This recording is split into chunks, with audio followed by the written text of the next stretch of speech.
Vamos entrar, tá?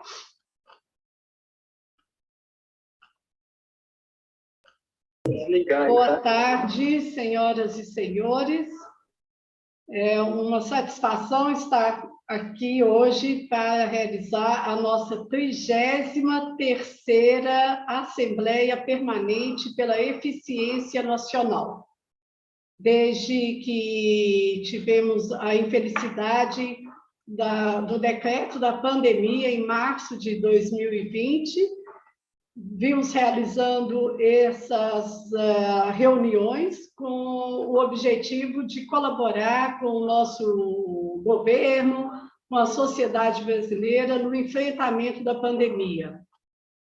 Passaram já por aqui dezenas de autoridades do governo federal, ministros de Estado, secretários de Estado, presidentes de grandes companhias, técnicos dirigentes de grandes empresas, técnicos de governo, sempre trazendo assuntos do maior interesse para o debate nacional.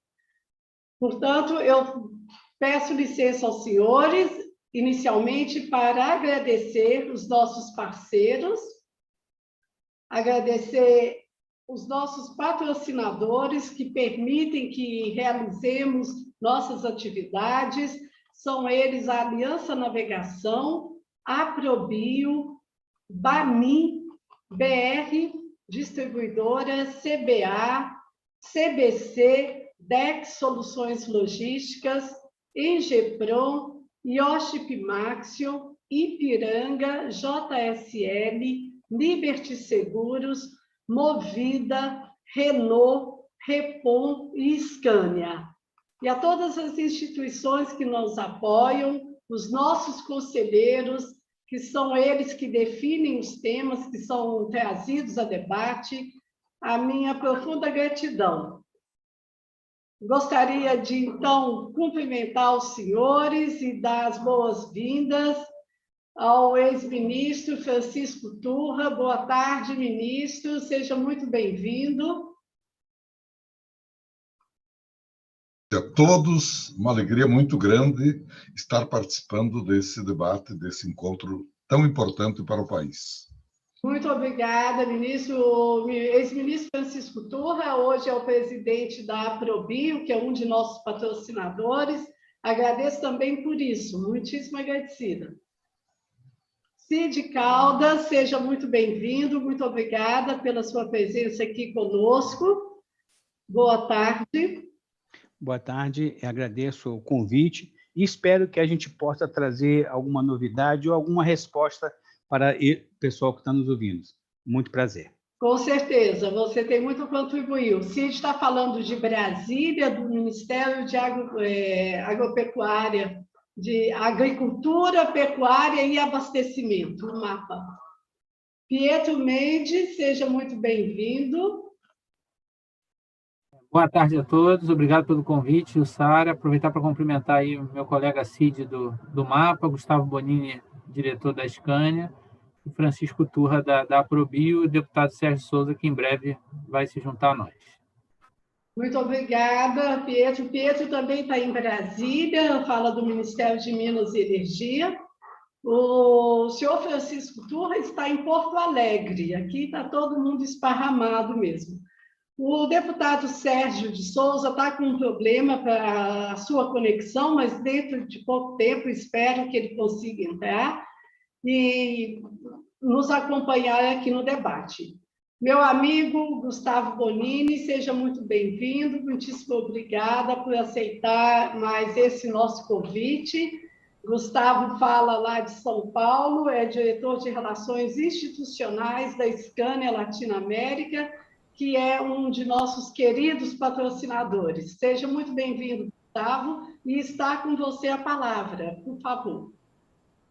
Obrigado, Jussara. Boa tarde a todos. Boa tarde aqui ao nosso amigo Francisco, Cid e Pietro.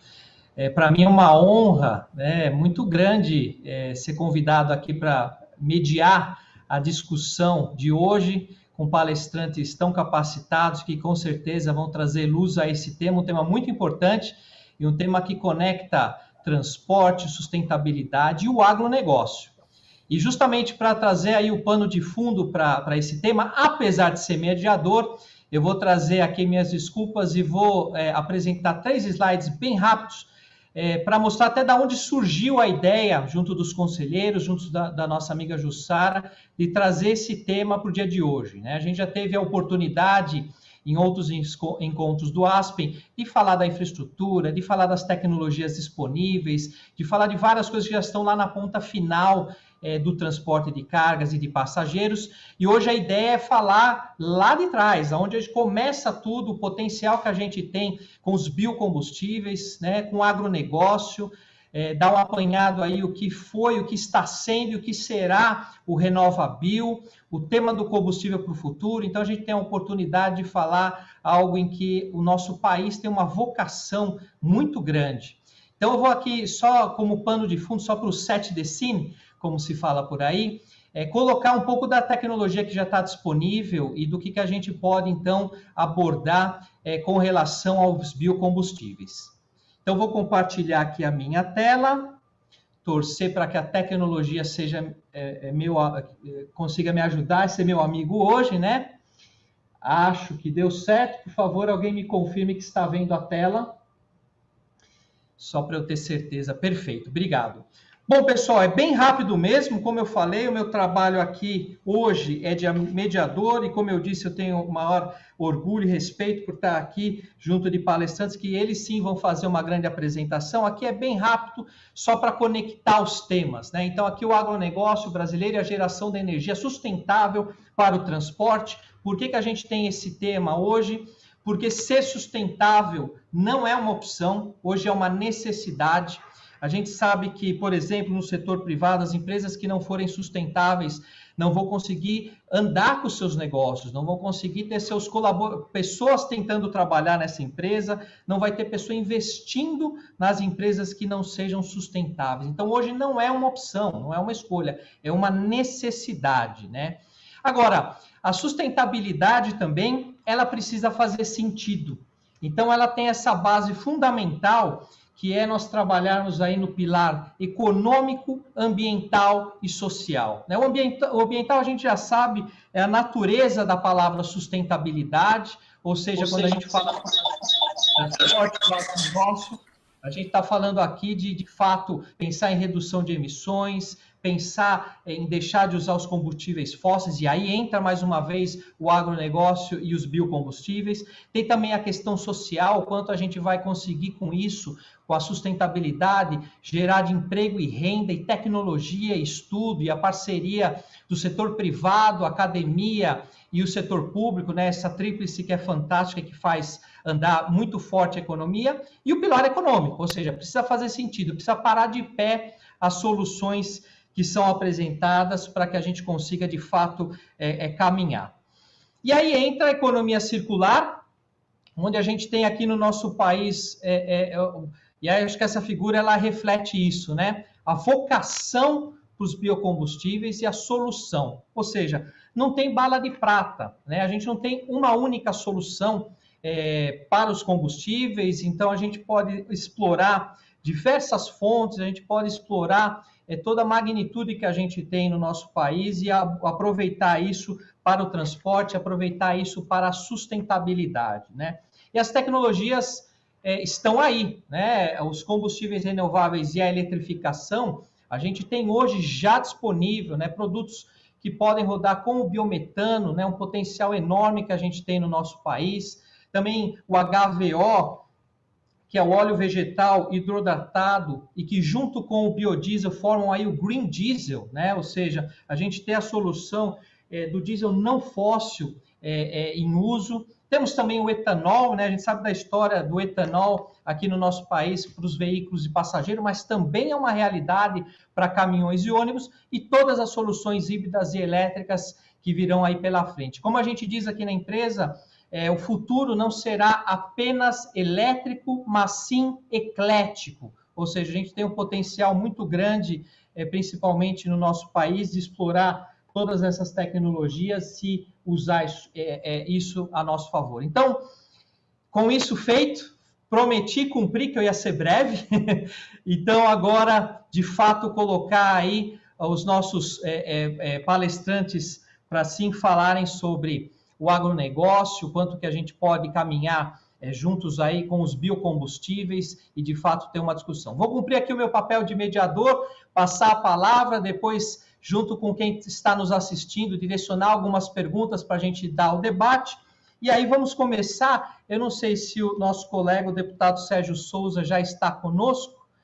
Se ele tiver... ele não conseguiu. Sim, já estou aqui.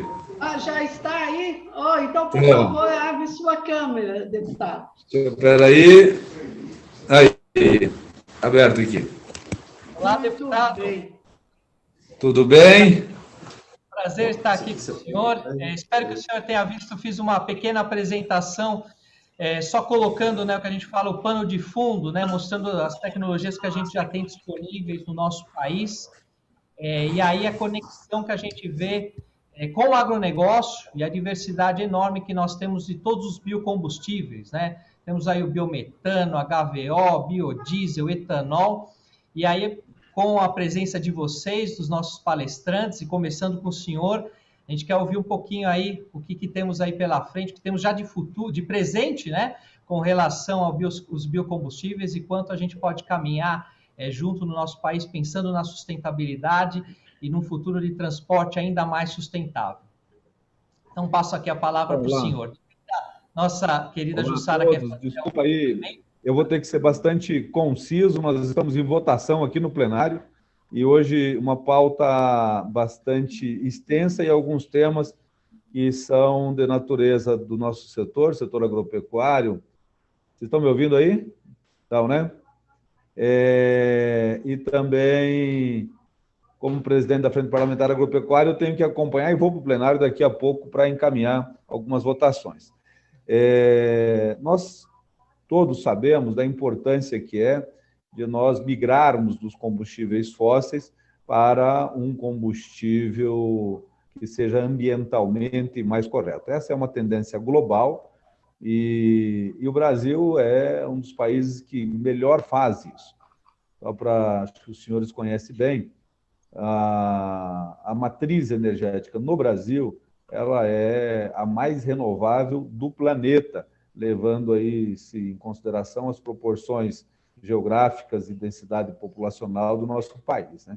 Nós temos aí uma matriz elétrica na sua majoritária hídrica, temos eólica, temos também alguma coisa solar, e na matriz de combustível, né, ministro Turra, nós temos o etanol, né, do final dos anos 70, intensificado nos anos 80 e consolidado aí neste novo milênio. O Brasil é o país que desenvolveu motores híbridos, o Flex, que o etanol hoje é um sucesso internamente, e nós avançamos nos últimos anos para o biodiesel.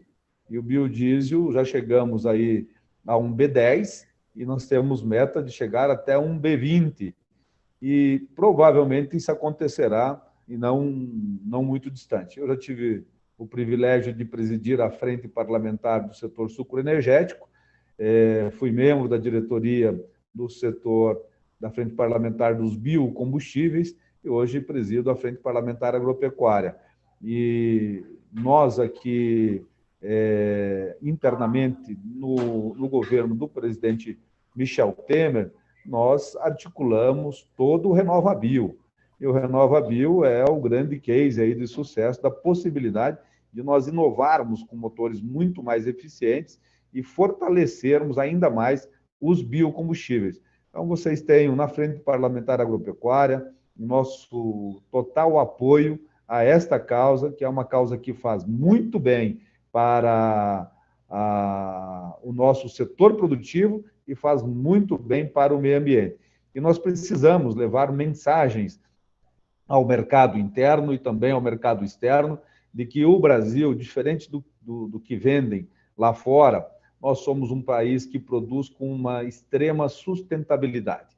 Nós produzimos o etanol da cana-de-açúcar, é extremamente renovável, agora o de milho, nós fazemos os biocombustíveis, que é fantástico, e nós temos a nossa matriz energética quase que a elétrica, quase que numa totalidade também de forma renovável. Nós precisamos só mostrar isso um pouco lá fora, né? Além das biomassas, somos o maior produtor e exportador hoje já de madeira de reflorestamento. Nós temos aí uma biodiversidade preservada como ninguém tem e ainda temos os combustíveis renováveis como ninguém faz lá fora.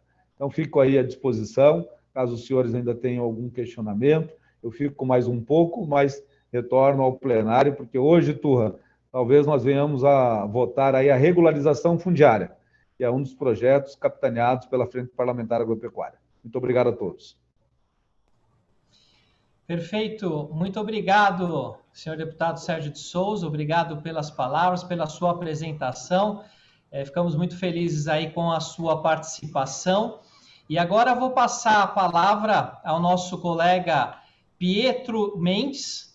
O Pietro é graduado em Direito pela Universidade Federal do Rio de Janeiro e em Química pela Universidade Federal Fluminense. Já trabalhou na Agência Nacional de Petróleo, Gás Natural e Biocombustíveis, como assessor do diretor-geral, superintendente adjunto de biocombustíveis e qualidade de produtos, especialista em regulação de petróleo, gás natural e biocombustíveis. E hoje ele é diretor do Departamento de Biocombustíveis do Ministério de Minas e Energia. Então, passo agora a palavra ao nosso colega Pietro para que ele consiga aí elaborar um pouco sobre o tema de hoje também, para a gente acompanhar. Muito obrigado, Pietro. Obrigado, Bonini. Obrigado, Jussara, de novo pelo convite. É um orgulho fazer parte desse evento tão importante com essa ligação do agronegócio com a geração de energia. Eu trouxe uma apresentação aqui, vou compartilhar com vocês. Peço também, assim como o Bonini, se alguém puder dar um ok se estão vendo. Beleza.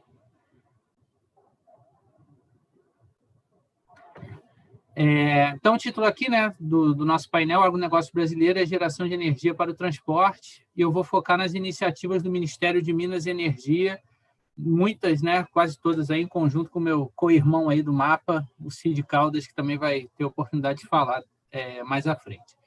Então, a agenda, falar um pouquinho do contexto da transição energética, pegando um pouco do gancho do deputado Sérgio Souza, explicar um pouquinho o RenovaBio, o Programa Combustível do Futuro, que o Gustavo Bonini já falou rapidamente, o diálogo de alto nível da ONU sobre energia, na linha do que foi colocado aí pelo deputado Sérgio Souza, da importância da internacionalização dessa plataforma de biocombustíveis, dessa iniciativa da bioenergia, do agronegócio conjugado à produção de energia sustentável e as considerações finais.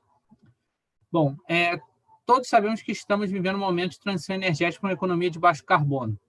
A Agência Internacional de Energia, inclusive, tem soltado aí relatórios, pressionado os países que a recuperação pós-Covid seja feita para uma economia de baixo carbono, porque em outros momentos que nós vivemos crises parecidas como essa, crises principalmente aí econômicas, a recuperação ela se deu por meio de incentivos a indústrias intensivas em carbono.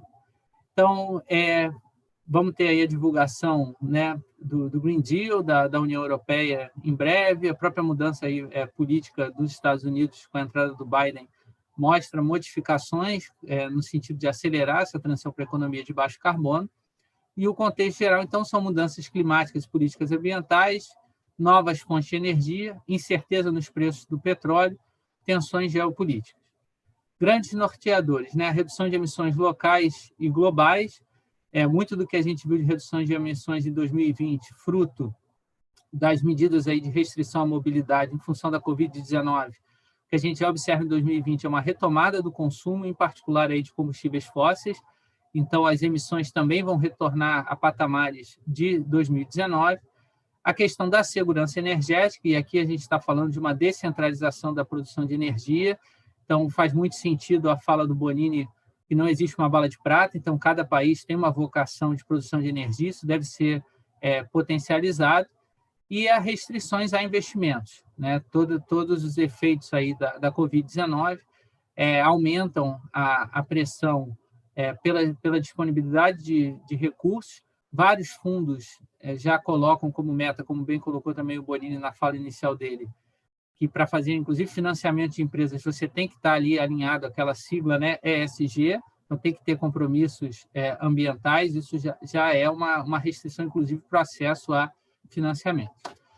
Quando a gente olha a nossa matriz energética brasileira, é algo assim, como já colocou também o deputado Sérgio Souza, impressionante, né? Nós temos uma matriz energética já bastante limpa, comparativamente com o mundo, países da OCDE, que tem 11% da matriz energética baseada em renováveis, o Brasil tem 49%, e aqui a gente vê a transição, o que é esperado até 2030, com destaque aí para o aumento da participação do gás natural, de 11% para 14%, fruto também de uma lei do novo mercado de gás, todo um programa do governo federal que foi aprovado esse ano do novo mercado de gás. Então, a gente tem uma expectativa de ampliação da utilização do gás natural, e agora também foi lançado o Programa Nacional do Hidrogênio, né, que estão sendo elaboradas diretrizes para esse Programa Nacional do Hidrogênio. Uma das rotas do hidrogênio é o chamado hidrogênio azul, em que você utiliza o gás natural acoplado à tecnologia de CCS.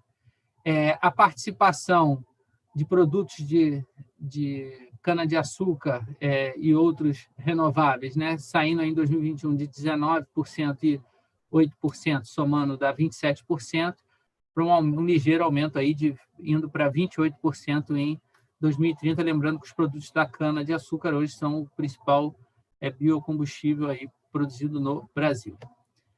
A descarbonização ela passa pelo consumo de combustíveis do setor de transporte. Então, ter políticas setoriais como o Brasil tem para a descarbonização do setor de transporte faz muito sentido.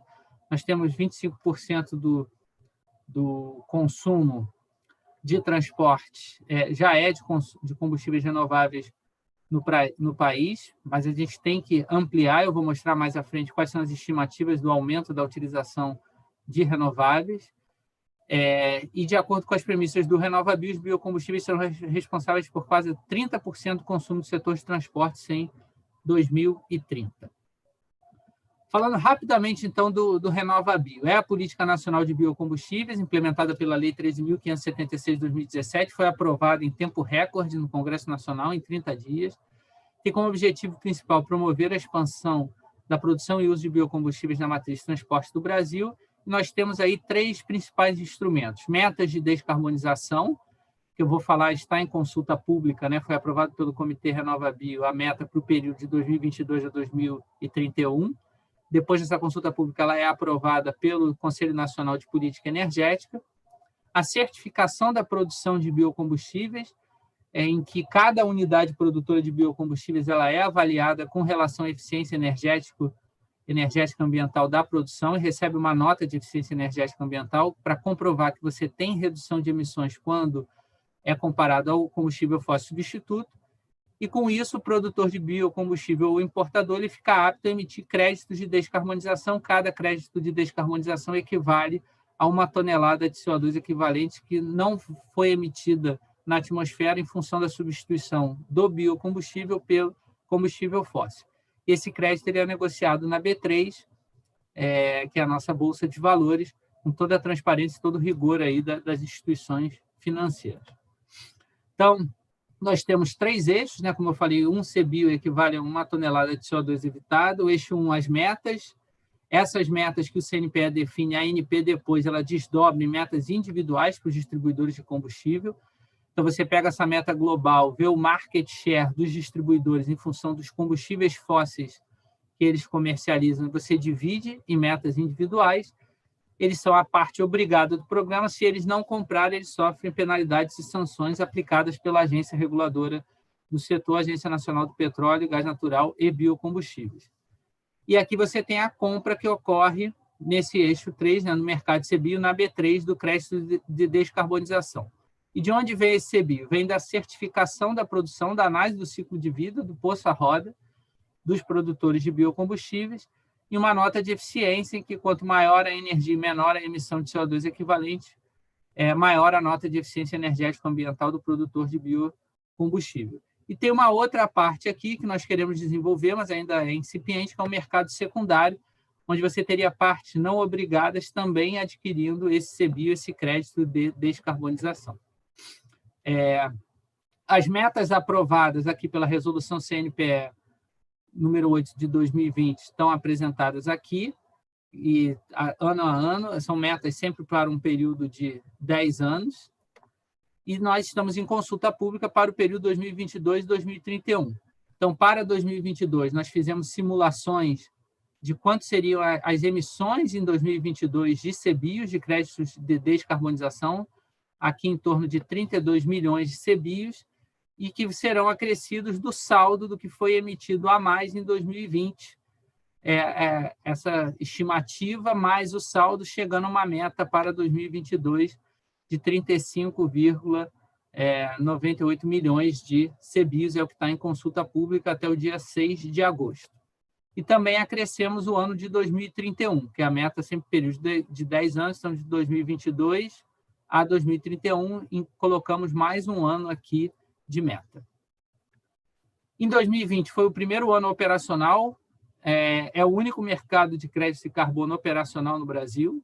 Então foram emitidos 18 milhões de CBIOS, negociados 15 milhões, o volume financeiro de 650 milhões de reais e o preço médio do CBIO R$ 43,66, pegando o preço do dólar na época, em torno aí de $10 a tonelada de CO2 equivalente. É um crédito de carbono que tem um potencial muito grande de crescimento, inclusive de preço. E o que a gente espera com o RenovaBio? Um aumento da produção e do consumo de etanol hidratado, porque se uma distribuidora ela adquire etanol hidratado e comercializa etanol hidratado com um posto revendedor, isso não gera metas de CBIO.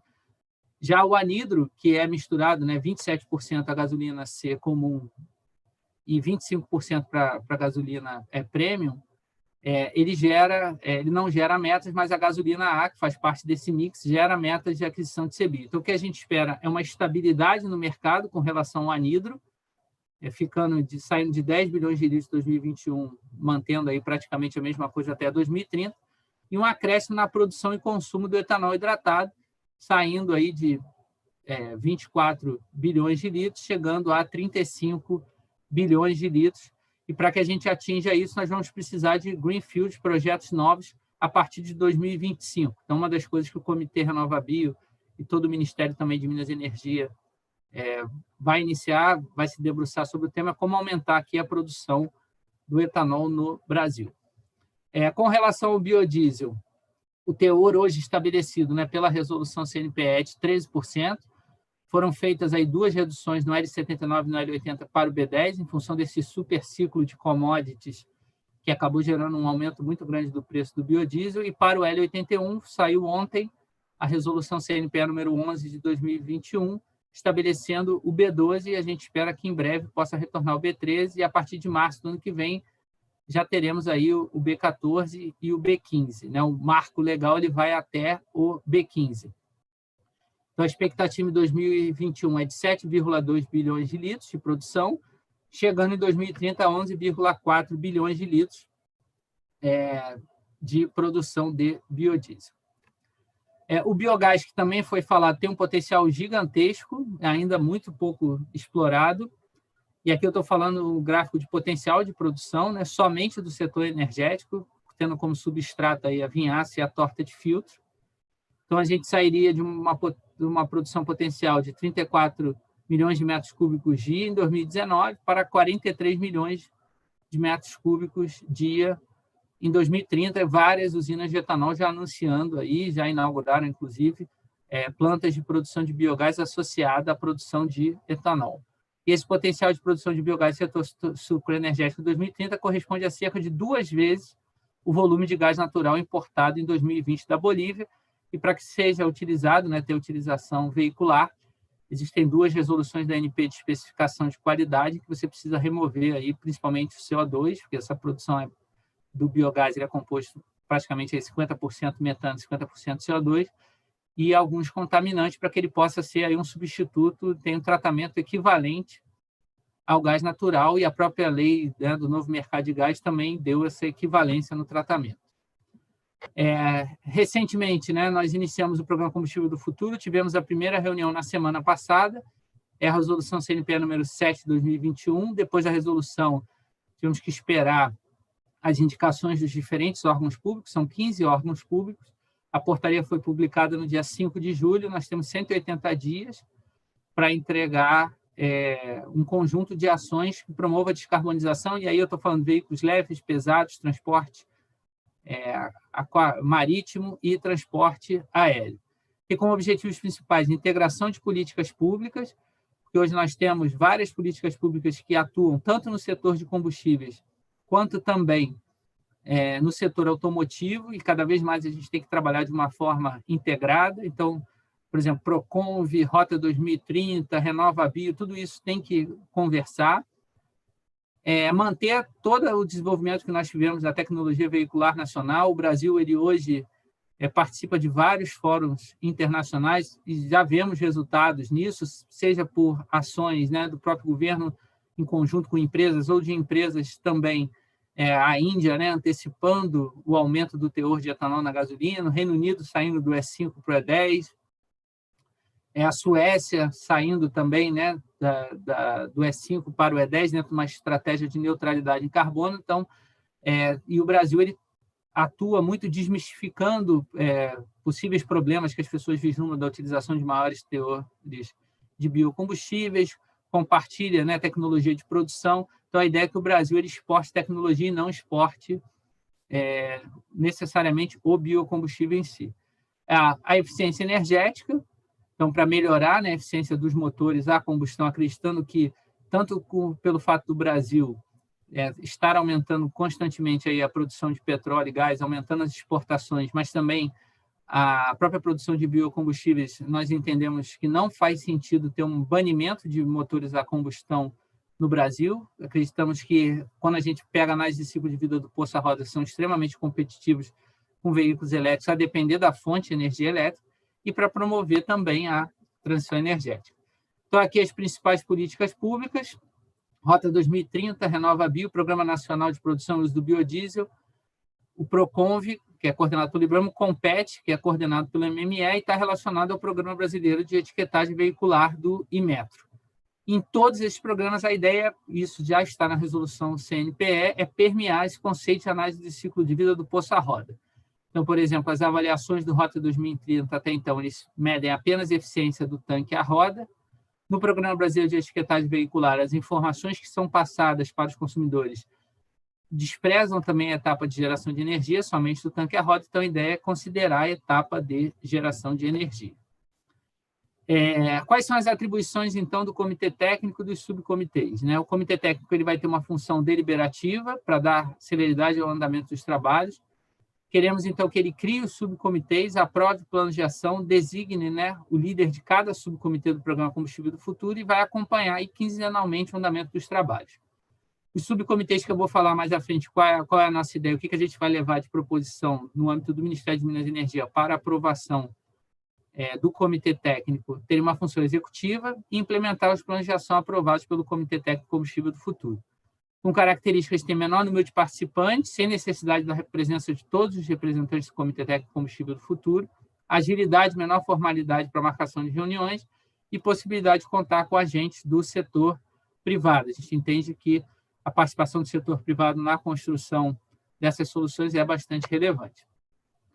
E aqui teriam, então, os eixos temáticos, as principais frentes de trabalho. Então, no ciclo OTO de veículos leves, combustíveis com alta octanagem e baixo carbono, melhorar a octanagem do combustível para trazer motores de maior eficiência, fomentar a promoção da utilização em larga escala do etanol de segunda geração, já em linha com aquela preocupação que a partir de 2025 nós vamos precisar ter projetos novos, greenfield, para fazer frente às metas do RenovaBio, incentivar a bioeletrificação. Uma das rotas seria a célula a combustível etanol, gás natural e biometano também, na mobilidade com hidrogênio.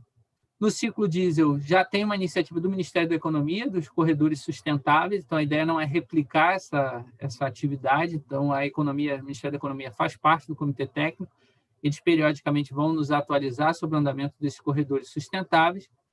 E com relação a combustíveis sustentáveis de baixo carbono no ciclo diesel, já existe também o grupo de trabalho da resolução CNPE número 13 de 2020, cujo prazo final é até outubro de 2021 para que a gente entregue o relatório em que nós estamos analisando tanto a inserção, né, do próprio biodiesel como o diesel verde, que foi recentemente aprovada a especificação pela ANP, e também da parcela renovável do diesel de coprocessamento, em que você tem um coprocessamento de uma unidade de HDT de óleos vegetais com uma corrente de refino de petróleo. Então, a ideia é ver como a gente pode fazer esse enquadramento, e já foi aprovada aí uma diretriz no sentido de ampliar a utilização de renováveis no ciclo diesel. O ProBio-CCS, hoje nós não temos nenhum arcabouço legal e regulatório para tecnologia de captura e armazenagem de CO2. Já existem investidores interessados, principalmente no Centro-Oeste, produtores de etanol de milho, de acoplar a produção de etanol de milho à tecnologia de captura e armazenagem de CO2, dado que nessa corrente de fermentação, do processo de fermentação, você tem uma corrente de CO2 pura. O BioQAV, o Brasil ele é signatário do acordo do CORSIA, né, da ICAO, da fase obrigatória a partir de 2027. Então, as empresas aéreas brasileiras que fazem voos internacionais, ou elas vão ter a adição do SAF, Sustainable Aviation Fuel, ou elas vão ter que comprar crédito de carbono no mercado internacional. Então, dada toda a potencialidade do Brasil, a gente acredita que faz todo sentido ter uma discussão para que o Brasil tenha um mandato de adição obrigatória de BioQAV no país. Lembrando que já tem um projeto aqui na América do Sul, no Paraguai, né, o projeto Omega Green, que visa justamente ter a produção do BioQAV. E em termos de rotas comerciais, né, você tem várias rotas de obtenção desse BioQAV. Aqui já tem escala comercial, tem produção na União Europeia, por exemplo, tem inclusive assessments de preço. É a rota em que você tem o hidrotratamento aí de óleos vegetais com produção de BioQAV, diesel verde, né, o HVO, que já foi explicado pelo Bonini, e a nafta verde, que pode substituir parcialmente a gasolina. Então, a ideia é ter essa política integrada. Dos combustíveis marítimos, a representação brasileira junto à IMO, né, a International Maritime Organization, que é um braço da ONU, é feita pela Autoridade Marítima Brasileira, também faz parte do Comitê Técnico do Combustível do Futuro, e está atualmente em discussão qual é a estratégia para a descarbonização do transporte marítimo, sendo defendido, por exemplo, pela União Europeia, né, por alguns países, a utilização aí de amônia para descarbonizar o transporte marítimo. E a gente também entende que os biocombustíveis devem ter seu espaço e são sustentáveis e promovem a redução de emissões. Por fim, o programa Pesquisa, Desenvolvimento e Inovação, em que nós queremos propor medidas para incentivar os operadores de óleo e gás a investir nos temas do combustível do futuro.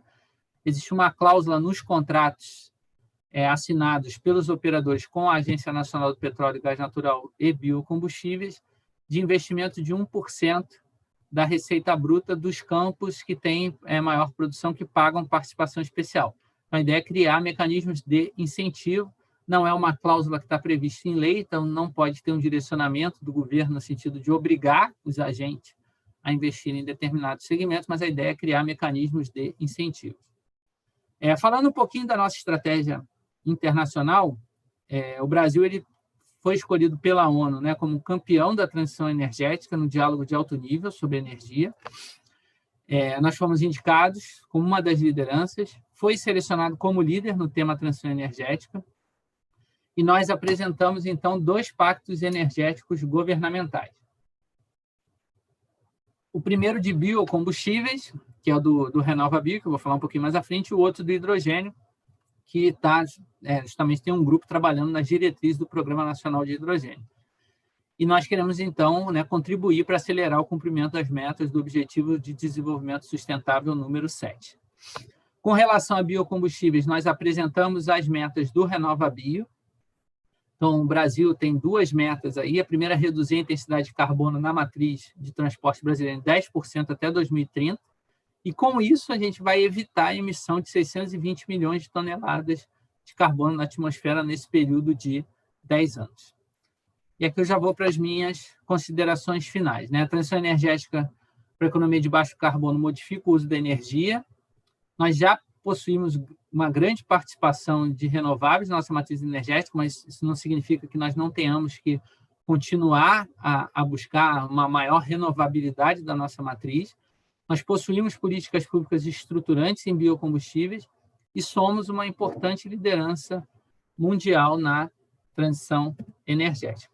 Então, vou interromper aqui o meu compartilhamento. Agradeço aí a oportunidade a todos pela apresentação. Fico à disposição para a nossa rodada de discussão. Obrigado. Pietro, excelente, muito obrigado pela brilhante apresentação. Gostei bastante aí do desenho do RenovaBio, esse fluxograma. Eu acho um programa fantástico e que a sua essência é bastante simples, mas gera sempre bastante pergunta de qual que é o funcionamento, como que é o seu BIOS, e acho que na sua apresentação você conseguiu esclarecer, assim como trazer também a questão do combustível do futuro, que acho que também é um tema de bastante interesse, que todos que estão aqui nos assistindo seguramente também ficaram bastante satisfeitos de ver esse tema e a gente poder discutir daqui a pouquinho com algumas perguntas que o pessoal já vem fazendo, né? Quero passar a palavra agora ao nosso colega Cid Caldas. Ele é graduado em Ciências Econômicas e com especialização em Análise de Sistema e Negociação Agrícola.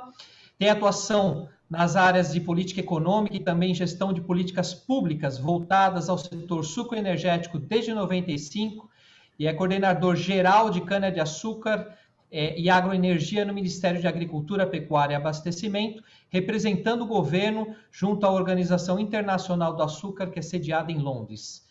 Cid, prazer estar aqui com você. Passo a palavra agora para você fazer a apresentação e a gente ficar aqui atento ao que você tem para transmitir para nós. Um grande abraço.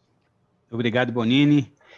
Depois de uma apresentação bastante técnica e bastante pegou de todas as vertentes colocadas pelo colega Pietro, eu vou tentar mudar um pouco o foco, porque tecnicamente o Pietro já abordou esse tema com bastante profundidade.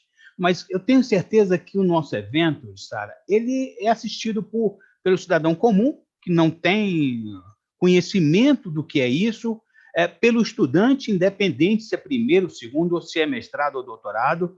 Tá? Então, eu acho que eu vou tentar passar para esse pessoal alguns conceitos que são desconhecidos. Tá? Então, eu vou para o lado da parte agrícola e tentar passar alguns conceitos e espero que perguntas venham para que a gente possa tentar respondê-la satisfatoriamente. A primeira questão é quanto à questão, as pessoas não sabem, mas o Brasil utiliza uma mistura de etanol ao combustível fóssil, ou seja, a gasolina, desde 1931. Então, são mais de 70, 80 anos que o Brasil tem essa experiência. Ela se ampliou mais na questão quando lançado para o álcool, 75, mas isso é antigo do Brasil, ou seja, o Brasil tem expertise disso desde 1931. Então, isso é bom que as pessoas entendam, as pessoas comuns entendam o que é isso. E deixa eu puxar outra questão, que é a parte de geração de energia. O setor agropecuário, ele tem nos biocombustíveis, quer seja etanol, quer seja o biodiesel, quer seja outros, um grande potencial, mas ele também é um grande gerador de energia elétrica. As pessoas precisam entender isso. Se você pegar o potencial que nós temos no campo, quer seja da indústria de cana-de-açúcar, da indústria de papel e celulose, madeira, a noveleira, ou seja, você tem uma infinidade de matéria-prima para a produção de energia elétrica. Então, isso aí é um potencial muito grande. As pessoas precisam entender que no setor sucroenergético, ou seja, de cana-de-açúcar, todas as usinas são autossuficientes em geração de energia elétrica.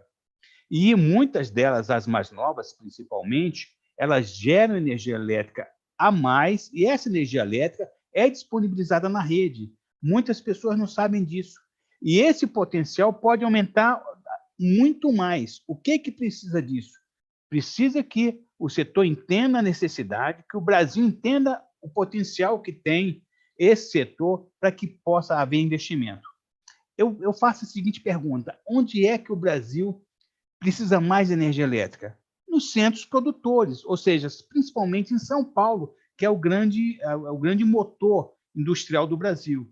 E lembrando que o setor sucroenergético, ou de cana-de-açúcar, ele produz de abril até novembro, justamente no período de maior seca do país.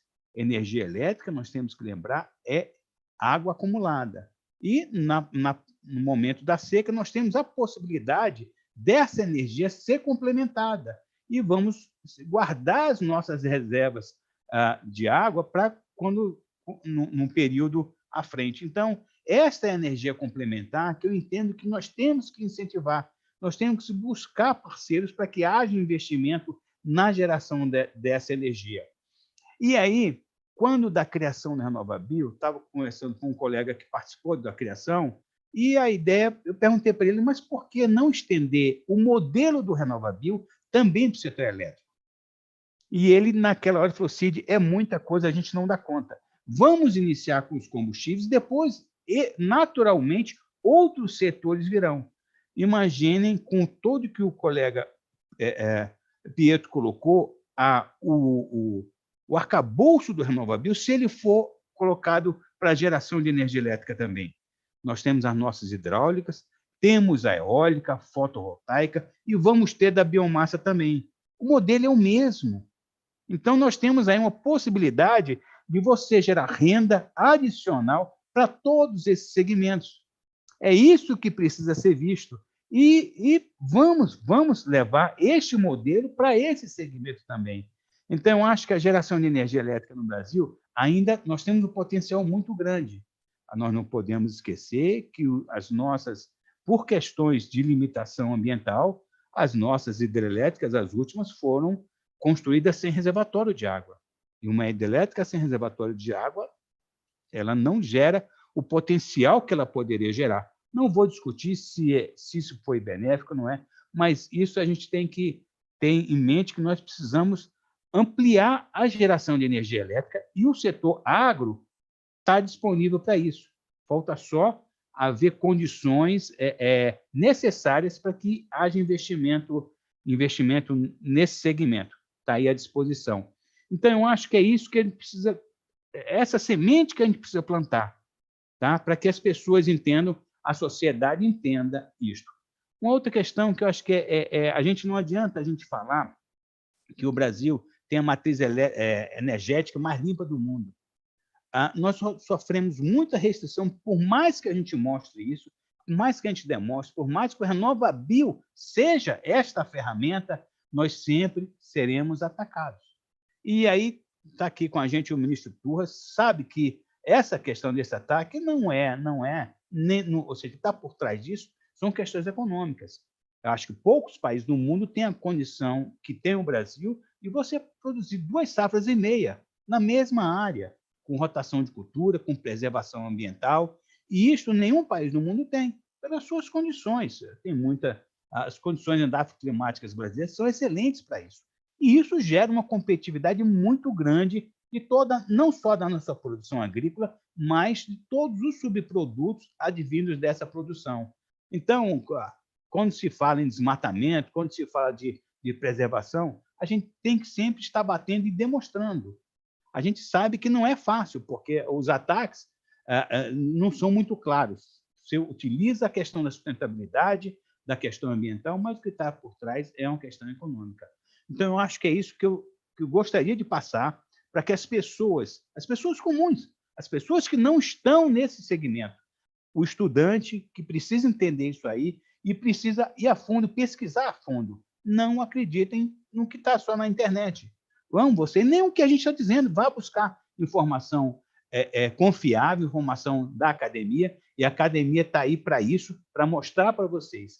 Então, eu acho que era isso que eu gostaria de passar, e espero que essa fala possa trazer a reflexão e possa trazer as perguntas que a gente possa responder. Obrigado a todos.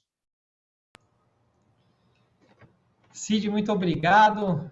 Muito bom o seu esclarecimento. Eu achei interessante aí o histórico que você trazou dos biocombustíveis e décadas atrás, né? Então, ou seja, não é algo recente, né? A gente sabe disso, mas é legal pontuar, é legal pôr uma data de início, acho que é bastante esclarecedor e, sem dúvida nenhuma, provoca bastante a nossa discussão e o nosso debate. Então, muito obrigado pelas informações que você trouxe. E vou passar aqui agora a palavra para o senhor Francisco Turra, o nosso colega que é advogado, político brasileiro do Rio Grande do Sul, já foi prefeito, deputado estadual, federal e ministro da Agricultura, é formado em Direito pela Universidade de Passo Fundo e Comunicação pela PUC do Rio Grande do Sul. Já foi presidente da Conab, a Companhia Nacional de Abastecimento, e hoje é presidente do Conselho de Administração da Associação dos Produtores de Biodiesel do Brasil, a Aprobio. Senhor Francisco Turra, é um prazer estar aqui hoje. Passo a palavra para o senhor e ficamos aqui atentos à sua apresentação. Muito obrigado.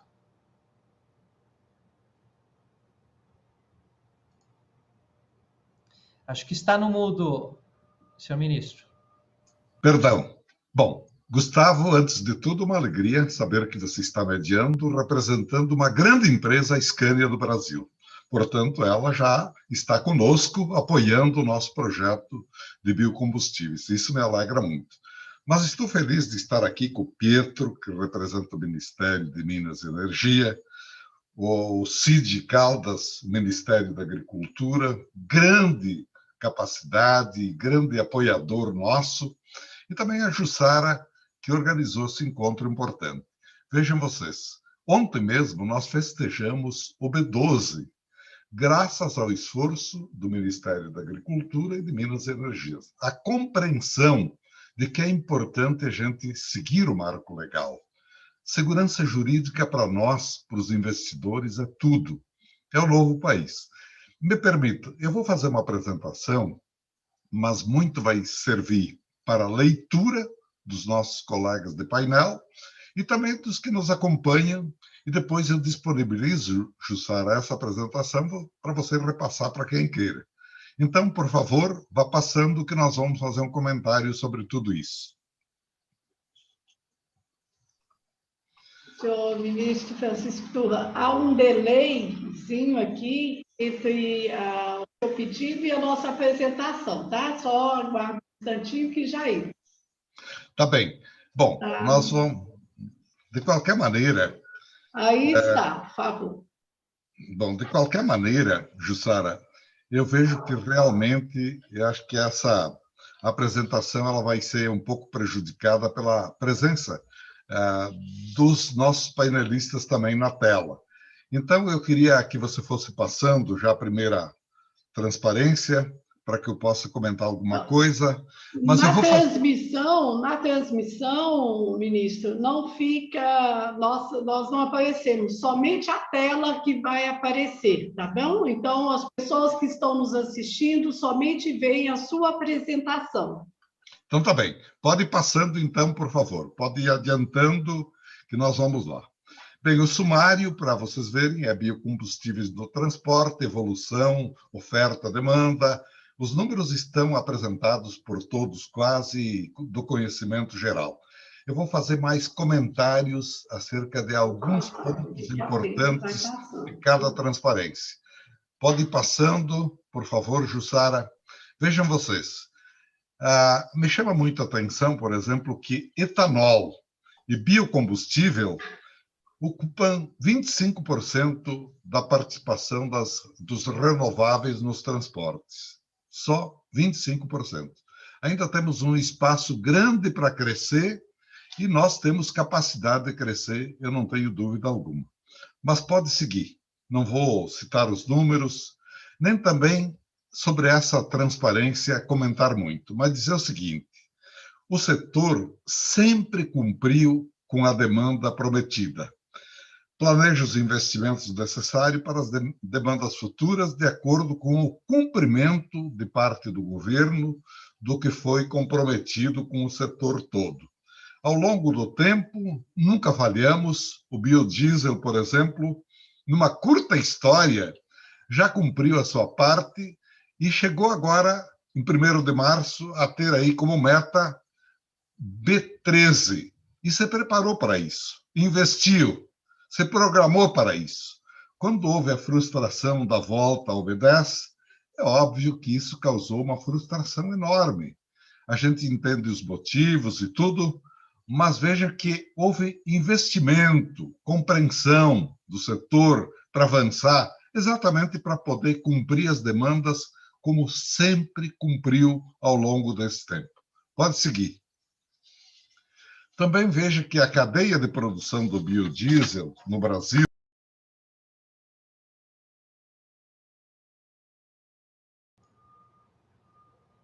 Senhor ministro, acho que... Senhor ministro, o senhor ficou no mudo, por favor. A falar, vamos voltar a nos comunicar com todos. Mas o Brasil, ele se programou em todos os quadrantes para seguir a cadeia de produção do biodiesel, dos biocombustíveis, que virão outros e novos, o biocombustível verde, logo mais, se Deus quiser, avançando sempre. Capacidade autorizada, 11,19 bilhões de litros por ano. Nós temos aí 50 usinas habilitadas, instaladas em 14 estados brasileiros, 47 usinas com selo social já, porque a qualidade importa demais. E quando nós já programamos para nos tornarmos capacitados para exportar, é porque nós apostamos na qualidade. E também é um compromisso, eu dizia ontem para os associados da nossa entidade. É um compromisso quando nós chegamos ao B12. É um compromisso muito sério com a qualidade. Eu sei o que é, porque antes de chegar na Aprobio, eu estava na BPA. E eu sei o estrago que fez a informação, a comunicação errática que partiu do Brasil, infelizmente, dizendo assim, os frigoríficos brasileiros vendem carne podre para o mundo. O estrago foi imenso. Nós tivemos que recompor 70 mercados de 160 que abrimos, porque eles tinham desistido do Brasil. Mas confiaram no Brasil, voltaram todos. Então, um equívoco, um problema na cadeia, basta para, às vezes, nos jogar no chão. Tem que haver muito cuidado, aposta na qualidade, manutenção da qualidade, e também não podemos ser alvo de notícias inverídicas. Saiu há poucos dias, por exemplo, assim, deu frio na região sul. Olha, o biodiesel causou problemas, gelou nos motores, quando o próprio diesel congela na mesma temperatura. É injusto isso. Não pode haver isso. Onde é que falha, por exemplo, o biodiesel? Em motores velhos, que não são efetivamente adequados até para o transporte. Mas a notícia pode nos prejudicar e isso podem ter certeza, nós vamos atacar de frente. Nós vamos nos defender sempre, porque nós temos condições de fazer essa defesa e obrigação de proteger 150 mil trabalhadores brasileiros que estão conosco e 78 mil famílias que hoje sobrevivem de pequenos agricultores que estão no nosso programa exatamente dentro do Pronaf. Então, nós vamos ter, isso é necessário que as entidades o façam, mas vocês também, que nos representam no governo, são obrigados a nos ajudar e nos apoiar. Pode seguir? A cadeia de produção dos biocombustíveis está muito clara aí para vocês verem. A gordura animal, o Brasil é o maior exportador de proteína animal do mundo. Para onde iria essa gordura animal? A extração de óleos, o farelo de soja. Eu estou aqui para dizer a vocês quanto é importante para nós a gente ter programado o abastecimento dos insumos para alimentar quase 7 bilhões de aves que o Brasil produz para o mercado interno e exporta para 160 países do mundo, o maior exportador de frangos do mundo, o quarto maior exportador de suínos do mundo. O farelo de soja é importantíssimo. Digamos que a gente não tivesse indústria de esmagamento e exportássemos apenas a commodity, a soja em si, que todos, até alguns, reivindicam e gostariam. Nós teríamos que importar da China não o farelo de soja, mas o frango e o suíno. E quando ela teve esse bárbaro esse problema sério da peste suína africana, que dependeu do mundo, que o Brasil se tornou o grande fornecedor de suínos, de aves, o maior mercado importador hoje é a China de carne de frango, suínos e bovinos. O que aconteceria? Nós estaríamos aí à deriva sem segurança nenhuma do nosso abastecimento, especialmente durante a pandemia. E foi na pandemia que o Brasil mostrou a sua face do grande exportador de proteína animal para o mundo. Então, vejam aí como é importante a gente ter, sob o ponto de vista econômico, sob o ponto de vista ambiental.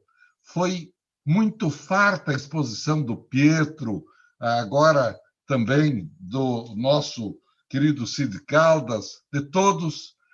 Foi muito farta a exposição, dizendo quanto é importante a gente olhar sob o ponto de vista ambiental o biocombustível, o biodiesel, os outros biocombustíveis também, o etanol, sem dúvida alguma. E o Brasil já há anos dá lições ao mundo com o nosso etanol brasileiro, de cana e agora de milho, que, aliás, aconteceu porque nós não temos logística para trazer o milho do centro-oeste brasileiro.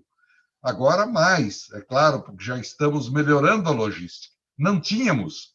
Então, para eles, a única alternativa para ter 2 safras era exatamente construir unidades armazenadoras e também processadoras do etanol de milho.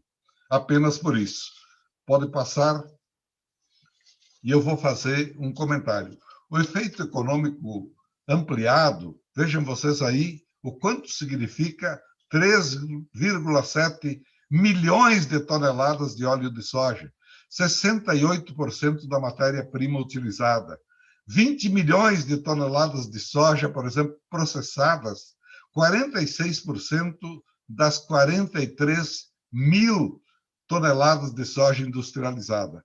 Óleo de apenas 16,6% da soja colhida, em 2019 foi transformado em biodiesel e o restante exportado. Eu não sou contra a exportação, eu sou a favor da agregação de valor, que eu acho que é a nova revolução que o Brasil tem que encarar. É uma pena. Nós, às vezes, nos contentamos de exportar produto in natura. Claro, se sobra, tem que exportar mesmo, mas não pensamos na agregação de valor. Exportamos café e importamos o Nescafé patenteado pela Alemanha, com alto índice de lucratividade e também uma força na balança comercial da própria Alemanha e de outros países que utilizam a nossa matéria-prima que exportamos, porque efetivamente o excedente tem que ser exportado. Mas eu convoco a todos para pensarem na grande revolução, como a Revolução Verde que o Brasil viveu, para a gente viver a revolução da agregação de valor em tudo. O Brasil teria não apenas uma receita de 1,1 trilhão de reais que ofereceu ao próprio povo brasileiro depois dessa safra. 1,1 trilhão de reais. Ou seja, tiramos o Brasil da crise, do sofrimento e até da angústia de imaginar o que a pandemia fez de estrago.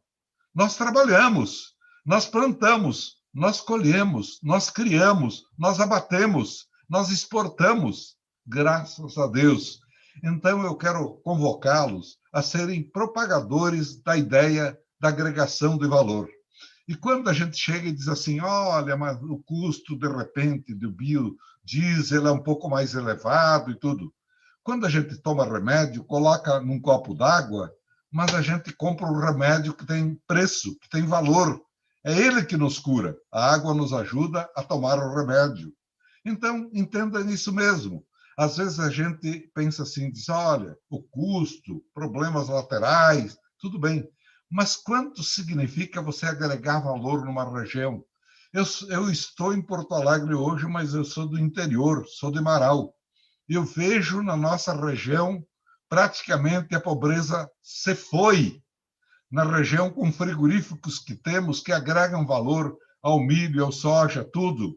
E agora ao biodiesel. Quanto agregou de valor na região inteira uma fábrica ABS Bios, 300, a fábrica lá em Veranópolis também, olha o Plan, quantas outras? Eu estou falando do meu estado. Quanto valor agregou na região? Então, a gente tem que pensar, eu falava aos nossos, se nós cuidarmos da qualidade, mas cuidar intensamente, não frustrar ninguém, nem a sociedade, nem a Anfávia, ninguém. Nós vamos ter, não o B12, logo o B13, que é de lei já, o B15, vamos avançando. Na Malásia, na Indonésia, nós já temos até a mistura de 30%. O que há de diferente? O que há de diferente? Nos Estados Unidos, em algumas regiões, em épocas do ano, o B20. Então, eu acho que o Brasil está hoje começando, festejando, porque para nós é um setor que promete muito, sob o ponto de vista econômico e ambiental, nem se fala. E no mundo, é incrível que a gente tenha que ir lá fazer defesa de dizer assim, o Brasil não é um país sustentável. Sob o ponto de vista da preservação ambiental, preservação da floresta, vamos aos números. 66% da floresta nossa preservada, como Deus nos deu. Os outros continentes, eu estou falando, nunca acima de 10%. E nós temos que ir nos defender. Por quê? Porque não sabemos nos defender, ou não nos defendemos. 27% das florestas nativas estavam exatamente nessa região. E hoje, o Brasil detém 27% das florestas nativas do mundo. O Brasil, nativas do mundo. E nós temos que nos defender. Nós, da BPA, íamos, e eu convido os nossos setores do biocombustível a fazer o mesmo, a ir nas feiras, passar grande parte do tempo mostrando o que é o país e mostrando o que é esse fenômeno do biocombustível. Nós temos que fazer. Fazemos pouco, fazemos mal, mas a gente tem que passar a fazer muito e intensamente. Vamos seguir? De qualquer maneira, eu quero dizer a vocês que a Aprobio reforça compromissos que temos com biocombustíveis produzidos no Brasil, principalmente com matéria brasileira, ajudando no desenvolvimento econômico, social, ambiental. A Aprobio reforça compromisso de, sob a liderança do Ministério de Minas e Energia, garantir o fornecimento do mercado com o menor custo possível à sociedade. A Aprobio, com seu programa Biodiesel Super A, reforça o compromisso com aprimoramento constante da qualidade dos combustíveis na cadeia. A Aprobio está à disposição, como associação de biocombustíveis, para ajudar a construir o futuro dos biocombustíveis avançados no Brasil, com sustentabilidade, agregação de valor para a produção agrícola brasileira. Era isso, meus amigos. Muito obrigado a todos e temos que ter confiança no Brasil. Obrigado, um grande abraço e muito obrigado por esse convite. Eu estou estreando. Me perdoe, a gente vai aprendendo a linguagem como aprendi da BPA, da proteína animal. Eu vou aprender dos biocombustíveis também. Mas eu defendo com muita garra e muita ênfase e muito amor aquilo que eu faço e aquilo que eu acredito. Muito obrigado. Nós é que agradecemos, ministro. Foi uma apresentação excelente. Gostei bastante quando o senhor coloca aí a questão da agregação do valor, né? O quão é importante agregar valor, né, à nossa economia, o quanto isso está relacionado aos pilares do ESG, né? O pilar de sustentabilidade, a gente falar do aspecto ambiental, social e econômico, o quanto que isso é importante. E o ponto que o senhor colocou lá da nossa geração de proteína animal, isso é fantástico, né? O que a gente falou, e acho que foi abordado por todos aqui que apresentaram, né? O potencial do Brasil para o agronegócio. Então, o potencial, ele totalmente é revertido também no potencial que a gente tem para os biocombustíveis, né? A gente está falando a mesma coisa, então isso precisa ser explorado sem dúvida nenhuma. Então, agradeço, fechou com chave de ouro essa parte nossa das apresentações, também a apresentação muito boa do nosso colega Sérgio, do Pietro, do Cid e agora do senhor. Então, vamos lá chegar agora a fazer um pouco do debate. Tem aqui algumas perguntas Eu vou tentar direcionar aqui as perguntas, em primeiro lugar, aquele que talvez faça mais sentido pelo tema. Então, eu tenho uma pergunta aqui relativa ao RenovaBio, então acho que eu vou direcionar ela ao Pietro, mas eu vou deixar aberto aqui para que o Cid, o nosso amigo Francisco Turra, também possam complementar a resposta, se assim o quiserem, tá bom? Acho que dessa forma a gente consegue ter um bom debate também, aí ter um ponto de vista de todos aqui que fizeram a apresentação, todos os palestrantes, e assim abrilhantar o nosso encontro de hoje para quem está nos assistindo. Primeira pergunta aqui é da Carolina Grangeia, espero que esteja pronunciando corretamente. Ela pergunta quais seriam as possíveis mudanças no RenovaBio no momento em que o programa Combustível do Futuro entrar em vigor. Então, Pietro, se você puder nos falar se muda alguma coisa ou não muda, já é parte do RenovaBio, enfim, puder explorar um pouco esse tema, fica aqui com você a palavra, e depois vou passar a palavra também ao Cid, ao Turra, se eles quiserem complementar. Por favor, Pietro. Obrigado, Gustavo. Obrigado, Carolina, pela pergunta. Um dos temas que nós queremos explorar justamente nessa integração de políticas públicas é integrar, né, possíveis metas aí de descarbonização do setor automobilístico no âmbito do Rota 2030 e novas fases do Rota 2030, com o programa do RenovaBio. A gente já teve algumas interlocuções com o mercado financeiro. Então, as instituições financeiras falam muito que, ao invés de você ficar criando outros mercados aí de crédito de carbono, né, um pouco na linha do que o Cid falou aí do setor elétrico, o ideal é que a gente incorpore isso ao RenovaBio, que os princípios são iguais, e aí você teria uma fungibilidade de créditos. Então, por exemplo, cada montadora ela tem uma meta, né, aí o Bonini sabe melhor do que eu, em megajoule por quilômetro de eficiência energética, em que você tem uma série de modelos, né? Você faz uma média ponderada e aí você verifica se você atende ou não uma determinada fase do Rota 2030. Se você não atender essa fase, quer dizer, se tiver um valor menor de eficiência energética, né? Uma maior megajoule por quilômetro, teoricamente você deveria ter um mecanismo de poder compensar comprando créditos de carbono de uma outra montadora que atendeu essa eficiência. Isso é uma das coisas que está em discussão no âmbito do Rota 2030. E quando a gente fala do CBIO, o crédito de descarbonização, nós estamos falando de 1 tonelada de CO2 equivalente. Então, uma moeda, né, como muitos falam aí, que tem o mesmo lastro. Então, se você obtém uma redução de 1 tonelada de CO2 equivalente também na indústria automobilística, por que não integrar isso ao RenovaBio e ter uma fungibilidade de crédito? Isso é bom para o crescimento do programa, é bom para o Rota 2030 também, que vai começar já com o mercado já rodando do RenovaBio, então você teria uma disponibilidade maior aí de CBIOS, e é bom também para as instituições financeiras que querem desenvolver novos produtos, né, a partir do próprio CBIO. Então, tem uma discussão que a gente tinha uma previsão inicial, por exemplo, que era a entrada dos derivativos já no primeiro semestre, acabou que não conseguiu, mas continuam os trabalhos aí, instituições financeiras para gerar, por exemplo, derivativos do CBIO, se trazer CBIOs para fundos de investimento. Então, se esse mercado cresce, você atrai também o setor financeiro, mais atores para isso.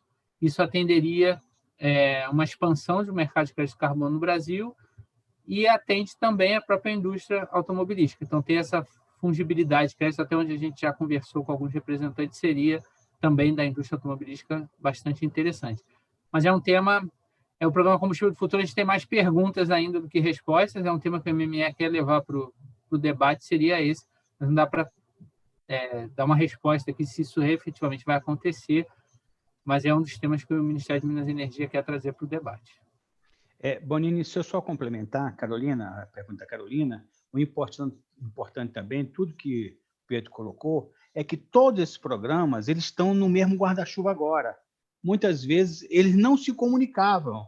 E isso é muito importante, que você tenha uma política pública única para todos esses programas. Então, é muito mais fácil essa inter-relação entre os programas, inclusive na questão da correção de rotas que, porventura, estejam aí precisando ser corrigidas. Acho que é esse, além do que o Pietro colocou, o guarda-chuva para amparar todos esses programas vai facilitar muito uma política pública de governo. Obrigado. Excelente. Gustavo. Senhor Francisco, Gustavo, por favor, pode falar. Sim. Eu concordo plenamente com o Pietro, com o Cid, sobre o que comentaram, e principalmente eu folgo em saber que nós já temos praticamente um arcabouço único para termos uma legislação forte, firme, e que garanta essa segurança jurídica. Veja que são investimentos de vulto, e há empresas estrangeiras importantes querendo investir, fundos nem se fala, mas para eles a segurança jurídica é tudo.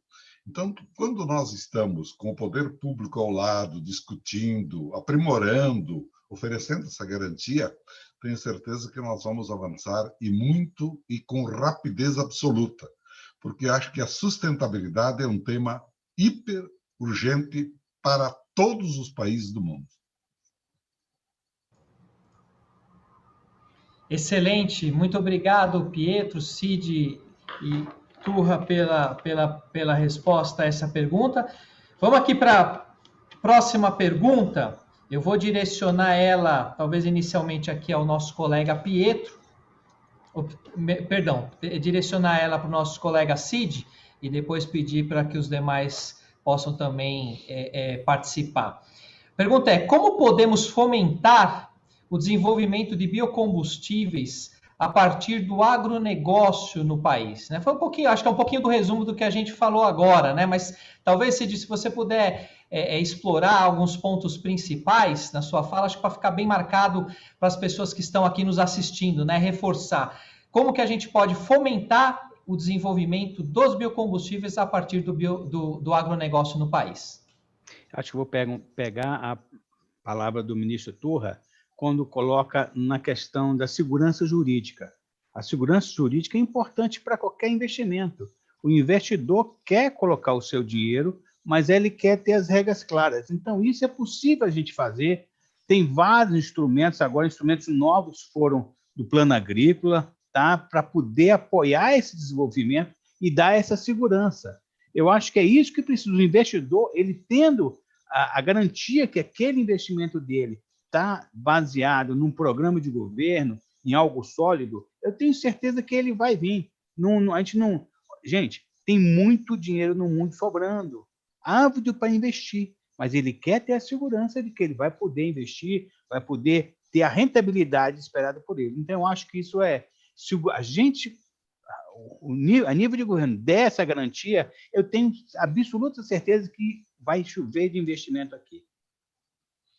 Bem, permita, eu já vou comentando que, efetivamente, em relação ao agro, muitas pessoas já me colocaram, mas não é um absurdo, de repente, utilizar uma montanha de soja e tirar da boca das pessoas, do alimento humano, a soja que a gente poderia utilizar para outra finalidade? Eu acho que é um equívoco brutal. Primeiro porque, quando nós estamos fabricando o biodiesel com soja, nós estamos oferecendo farelo de soja para alimentação animal e alimentando, aliás, o maior plantel exportador do mundo de aves. E é bastante, é muito, e para muitos países. Por outro lado, nem apenas soja do agro é possível que a gente ofereça para biodiesel ou para etanol. Por exemplo, nas culturas de inverno, eu vou dar um dado para vocês. Aqui no Rio Grande do Sul, a gente tem praticamente 1,09 safras ano, ou seja, uma safra de soja ou milho, e inverno a gente utiliza 1 milhão de hectares dos 7 que se utiliza no verão. Bom, há muito cereal de inverno que serviria para etanol. Há muito cereal de inverno que serviria também para biodiesel. Então, nós podemos, nesse país, sem tirar absolutamente uma colher de comida de ninguém, oferecer energia, que é importante também, e oferecer para termos todos segurança e também sustentabilidade, não só no alimento, mas na vida dos brasileiros. Isso é um marco legal. Então, veja, óleo de palma, ou, por exemplo, lá a Pandâmia, o nome que nem sei qual é, se é esse exatamente, que vai servir, como biocombustível avançado para o Ômega Green, que é um projeto de uma empresa brasileira lá no Paraguai. Então, vejam vocês, são possibilidades muitas de muitos produtos que produzem o biodiesel, os biocombustíveis, ou até o etanol. Quando houve esse incremento nas culturas de inverno, a gente fez uma campanha forte, já surgiu a possibilidade de termos aqui uma primeira usina grande de etanol, de centeio, cevada, canola, etc. Então, está aí. O agro oferece muito para alimentar o ser humano e também para a sustentabilidade.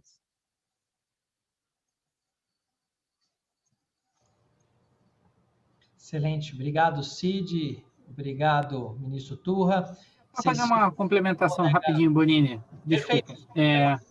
Senhor. Não, o que eu queria acrescentar é o seguinte, eu vejo assim 2 vetores complementando o que o Cid e o Turra colocaram com relação a isso. O primeiro, eu acho que é o valor do crédito de carbono, né, que tem aumentado muito no mercado internacional, então isso vai ser um vetor de descarbonização de todos os setores da economia. A gente tem uma série de projetos de lei circulando no Congresso Mercado Brasileiro de crédito de carbono, além da política setorial que nós já temos para o transporte, acho que é uma tendência que nós vamos ter isso aqui também no Brasil. E um outro vetor que eu acho importante, e aí até falando um pouquinho aí da Scania, a gente precisa ter motores que ainda utilizem biocombustíveis e utilizem combustíveis, né? Dado que vários países do hemisfério norte têm anunciado o banimento de veículos a combustão em algum horizonte, alguns mais curtos, por exemplo, como a Noruega, outros falando aí 2035, né? Tá um ano. Um marco que pode surgir na União Europeia, Estados Unidos um pouco depois, mas, enfim, existe todo esse movimento. E aí é muito importante essa parceria também, né, crescendo aqui da indústria automobilística. A gente sabe, por exemplo, no caso de veículos pesados, né, a Scania tem motores que rodam com B100, né, tem veículos, motores de caminhões aí pesados, com hibridização, que rodam com diesel verde também, não só o biodiesel de rota de transterificação.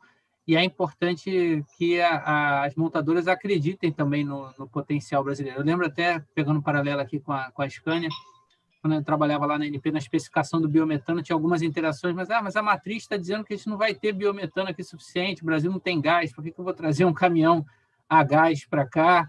E hoje a gente já vê aí uma série de produtos da Scania, né, com o mercado que roda tanto com gás natural quanto biometano. Então, acho que essa parceria com a indústria automobilística e acreditar também nessa solução de bioenergia, ela é muito, muito relevante, porque a gente precisa ter os motores para poder utilizar os nossos combustíveis e biocombustíveis. Excelente, muito obrigado a todos pelos complementos. E, Pietro, acho que é isso mesmo, né? O que a gente falou aí da tríade perfeita, né? De ter o setor privado, o setor público e a academia trabalhando em conjunto aí nas soluções tecnológicas, na inovação, na sustentabilidade. Então, sem dúvida nenhuma, esse diálogo, encontro como esse que a gente está promovendo, que a Jussara promoveu aqui para nós, é fundamental para que a gente consiga expor isso para quem está nos assistindo, para quem também vai participar, está participando de discussões relacionadas a isso. Então, esse é um ponto fundamental e muito importante também. Até quero aproveitar, Pietro, com o gancho que você puxou aqui, a gente falar um pouquinho de alguns outros biocombustíveis que ainda não foram explorados na nossa discussão. Eu lembro sempre de um dado muito interessante que a Biogás, a associação que trata do biogás, né, do biometano, fizeram um levantamento de toda a biomassa existente no país, né, no Brasil. Então, dando conta aí do saneamento, né, dos aterros, mas principalmente do agronegócio, que é o que está nos unindo na discussão de hoje. E esse levantamento dá conta que a gente já tem hoje biomassa suficiente no país, para, se fosse o caso, se transformasse toda essa biomassa em biogás e biometano, seria possível, com essa quantidade, substituir aproximadamente 70% já do diesel utilizado hoje para o transporte. Então, eu queria talvez a sua análise aí com relação ao potencial do biogás, né? Porque parece realmente também um outro biocombustível bastante interessante, né? Que você está transformando aí um passivo ambiental, que é o lixo, é o esgoto, é o resíduo agrícola, né? A gente acabou de falar do potencial agrícola do país, e é natural, então, que você tenha aí o resíduo agrícola por conta desse potencial de produção. O ministro Turra colocou bem aí da proteína animal, né? Da gordura que é gerada, também do resíduo gerado na pecuária. Então, eu queria talvez que você explorasse como que é visto também o potencial desse outro importante biocombustível aí, para mostrar a diversidade de biocombustíveis que a gente tem no nosso país, por favor. Os estudos aí do Plano Decenal de Energia, é sempre bom esclarecer, né? O Ministério tem vinculado a empresa de pesquisa energética, né, que é um braço aí do Ministério que faz esses estudos, as estimativas de produção. Então, aquelas curvas que eu mostrei, por exemplo, até 2030, de produção de biodiesel e etanol, foram todas feitas aí pela EPE. São realmente muito promissores. A gente, além da EPE, tem uma instituição chamada CI Biogás, que é ligada a Itaipu, que também faz uma série de levantamentos, né? Lançamos recentemente aí o PI Biogás. O biogás ele também está no âmbito da parceria do BEP, do Brazilian Energy Program, né? O Reino Unido tem financiado uma série de iniciativas relacionadas ao biogás e biometano, e realmente nós acreditamos, e agora já temos investimentos concretos, que esse potencial ele vai deixar de ser potencial e vai ser algo efetivo realizado. Além disso, o Ministério da Economia ele coordena os corredores sustentáveis, que é justamente para que a gente tenha, né, a utilização do biometano na substituição aí à frota de veículos diesel. E nós precisamos uma outra perna, que eu acho que ainda é algo que está faltando, que nós precisamos trabalhar nesse âmbito, é a questão da regulação estadual. Porque o biometano, como tem tratamento equivalente ao gás natural, ele é regulação federal até o Citygate, do Citygate em diante, pela Constituição Federal, é monopólio estadual. Então, a gente depende de políticas estaduais, por exemplo, para a adição de biometano às redes de distribuição de gás natural, para que esse potencial ele efetivamente se concretize. Então, o Rio de Janeiro, por exemplo, tem um marco de uma política de gás natural renovável, o Ceará tem vários estados que implementaram, mas, por exemplo, no Rio de Janeiro ainda não decolou. Então, acho que são uma estratégia que a gente tem que abordar cada vez mais, são os estados. Eu sempre acredito muito na questão dos mandatos, né? Porque acho que o mandato, você cria uma demanda, na linha do que o Turra já colocou, né? Daí a importância de você ter um mandato, por exemplo, do biodiesel, você cumprir. Você tem uma demanda, né? Um mercado cativo, não tem jeito de uma bioenergia entrar já competitiva em preço com combustível fóssil. Apesar da gente ter observado, né, em alguns momentos aí, o próprio biodiesel, né, ficou com preço bastante competitivo com o diesel. Mas, em geral, ele é mais caro, e aí você precisa desse mandato para criar as condições de entrada do mercado. Só que esses mandatos hoje não podem ser estabelecidos por uma legislação federal. Isso depende que cada estado estabeleça esses mandatos. E aí eu acho que, tendo esse start, esse mercado inicial, nós vamos poder observar o desenvolvimento todo daquilo que a gente espera nas nossas curvas, feitas principalmente pela empresa de pesquisa energética, pela EPE. Excelente, Pietro. Não sei se o ministro Turra, o Cid Caldas querem complementar. Eu só vou fazer uma pequena observação adicional ao que o Pietro colocou, que é pertinente e é perfeito. Políticas de Estado já acontecem em alguns lugares, e no nosso setor, por exemplo, antes avícola e suinícola, que ainda continua no Conselho, já avançamos bastante produzindo gás, vendendo gás a algumas empresas a partir da biomassa e da utilização assim do uso adequado até do que antes seria inservível das camadas que são colocadas de produtos para a proteção dos próprios aviários. Então, nós realmente já temos umas experiências avançando, mas estamos ainda numa fase muito incipiente e precisamos de regulação e de tecnologia que avance cada vez mais.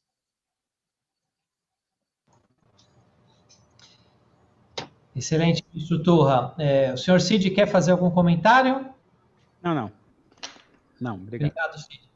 Vou passar aqui, então, para a próxima pergunta, e eu vou direcionar ela inicialmente ao nosso ministro Turra, porque ela está totalmente relacionada à apresentação do ministro, principalmente a parte que ele fala de agregação de valor e de tornar o Brasil referência em mais um ponto que a gente tem de destaque no nosso país, né? Então, a pergunta que vem bem em linha ao final da sua apresentação é: no Brasil temos potencial, tecnologia disponível e fontes de energia oriundas do campo. Como tornar o Brasil referência mundial nessa transição sustentável? Obrigado, ministro. Bem, eu acho que nós temos potencial indiscutível. Eu acho que, sob o ponto de vista sustentabilidade, o Brasil tem ao natural, parece que é um dom que Deus nos deu e que nós podemos exercitar e temos que fazer, e temos que andar, e com muita urgência, que o mundo clama por isso. Mas a agregação de valor, eu volto a falar um pouco sobre isso, porque percebi durante muito tempo, estudando, por exemplo, o agro como um todo, que até nas pequenas coisas você pode fazer algo mais. Por exemplo, a marca regional de um produto prêmio, etc. Há muitas formas de agregar valor.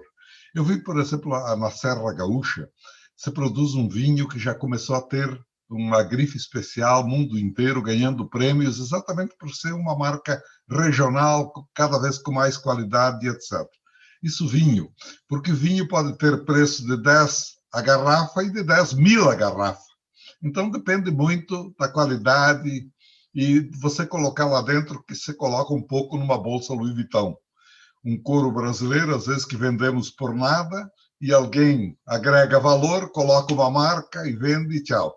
Então, agregar valor é um sentido muito amplo, produto prêmio, regional, multiplicação de subprodutos, né? Nós pensamos assim, por exemplo, batata inglesa, ela serve para quê? Alguém me perguntou lá na ilha de Príncipe Eduardo, no Canadá, o que fazer com ela? E eu comecei, batata frita, maionese, batata a vapor, isso, aquilo. E ele começou, não, aqui nós temos cremes, cosméticos, remédios, até uma bebida que é caríssima aqui, que nós fazemos com a raiz da batata, da planta da batata. Então, veja você o que é agregar valor. E quando o Brasil se descobrir isso, ele vai operar um milagre. Estados Unidos, se você for ver a produção agrícola, pode ser até menor, mas o valor agregado deles é multiplicado no mínimo por 3 em relação ao que nós fazemos. E nós podemos muito mais e vamos chegar lá. Bonini, na verdade, a pergunta é como o Brasil pode fazer para se tornar referência. Ele já é referência. Quer queira, quer não, ele já é referência mundial em sustentabilidade. Os biocombustíveis da nossa geração elétrica, quando eu digo, é no termo mais amplo, quer seja energia mesmo, quer seja biocombustíveis. Então, nós já somos referência. As pessoas têm que entender isso. Podem não quererem, mas têm que entender que o Brasil é essa referência. Exatamente. Eu queria complementar, pegando um pouco do gancho aí do Cid e do Turra, que é o seguinte, uma coisa, particularmente na indústria do biodiesel, que a gente tem que discutir, e obviamente afeta todas as cadeias produtivas, mas acho que no biodiesel tem um impacto grande nessa agregação de valor, a questão da tributação, né? A Lei Candir, em que você dá isenção de ICMS para exportação do grão e não beneficia tributariamente, política tributária faz toda a diferença, a agregação de valor dentro do país, é algo que a gente tem que discutir também, porque muitas das vezes no Brasil a gente acaba tomando decisões, eu acho que todos os setores, né? Não só empresariais, às vezes buscando a melhor eficiência do seu negócio, mas porque a tributação ela impacta negativamente em uma série de tomadas de decisão, o que inclui também a exportação do grão in natura e não a industrialização e o beneficiamento no país, né? Perfeito. Discutir a Lei Candir, acho que é algo que a gente tem que ter aqui no país, né? Excelente, ótimo, senhores. É um prazer estar aqui como mediador, né? Ter a oportunidade de fazer algumas perguntas aí aos excelentes e ilustres palestrantes. Tanto que a gente aprende em tão pouco tempo é fantástico. Então, Jussara, obrigada por ter me chamado de mediador. Fica à vontade para você chamar quando você quiser, porque está sendo um prazer muito grande e tenho certeza que todos que estão nos assistindo aí também estão acompanhando, estão podendo aí esclarecer uma série de temas que são relevantes para nós, para o trabalho, para a sustentabilidade, para o que a gente falou do nosso potencial do agro, para o transporte, o quanto isso vai refletir aí num presente que a gente já está vendo, mas um futuro aí bastante promissor. Então, como a gente já está chegando aí ao final da nossa apresentação, então vou agora deixar a palavra com os palestrantes, também até ver se os palestrantes querem fazer algum debate, uma pergunta de um palestrante a outro. Deixo agora bem livre aí para que o ministro Turra, o Cid Caldas e o Pietro possam aí colocar suas últimas considerações ou fazer alguma discussão entre vocês. Ou vou usar falar porque eu quero dizer uma coisa. Eu vim para aprender, do Pietro e do Cid.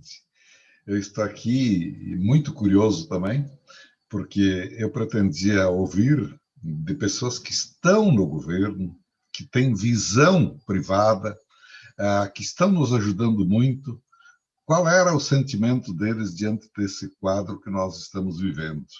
E acho que o Brasil, às vezes, se apequena diante de tanta possibilidade que tem.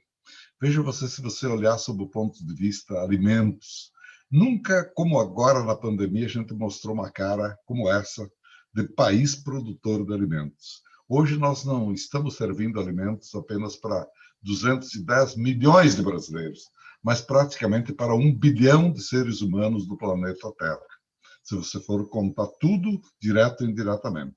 Então, eu fiquei pasmo de ver números e dados, e também em relação ao nosso setor de biocombustíveis, quanto ainda nós podemos crescer e a vontade que há dentro do governo, no Ministério de Minas e Energia, no Ministério da Agricultura, para que a gente possa chegar lá.